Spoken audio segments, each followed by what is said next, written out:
Hello সবাইকে, আমি শ্যামলী। তোমাদের সবাইকে স্বাগত জানাই রোদ্দুর আর আমিতে।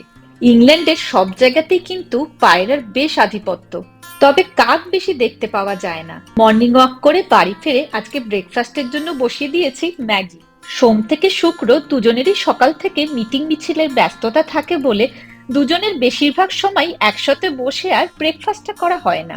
আজ ডিনারে বানাবো এয়ার ফ্রায়ারে তন্দুরি চিকেন। এখানে চিকেনের এরকম থাই পিস পাওয়া যায়, তবে এই চিকেনের থাই পিস গুলোতে চিকেনের স্কিনটা থাকে। আমরা খুব একটা পছন্দ করি না চিকেনের স্কিনটা খেতে, তাই আমি বেশিরভাগ সময় ওটা বাদই দিয়ে দিই। এবারে চিকেনটাকে একটু ম্যারিনেট করে নেব। ম্যারিনেশনের জন্য দিয়ে দিচ্ছি একটু দই, জিঞ্জার গার্লিক পেস্ট, অনিয়ন গ্রানিউলস, লঙ্কার গুঁড়ো, লেবু আর একটু সর্ষের তেল দিয়ে ভালো করে চিকেনটাকে একটু ম্যারিনেট করে নেব। ও হ্যাঁ, আর একটু দিয়েছিলাম নুন। সেটা তো দিতেই হবে, নুন ছাড়া তো আর হবে না। সবকিছু ম্যারিনেট করে একটু আধ ঘন্টা রেখে দেব।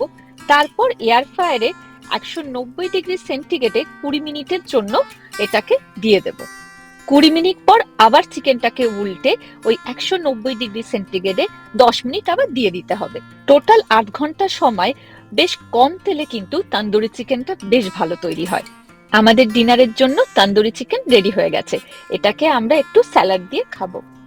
আজকের ভিডিওটা এখানেই শেষ করছি। ভিডিওটা ভালো লাগলে প্লিজ একটা লাইক আর কমেন্ট করো। চলো, বাই বাই।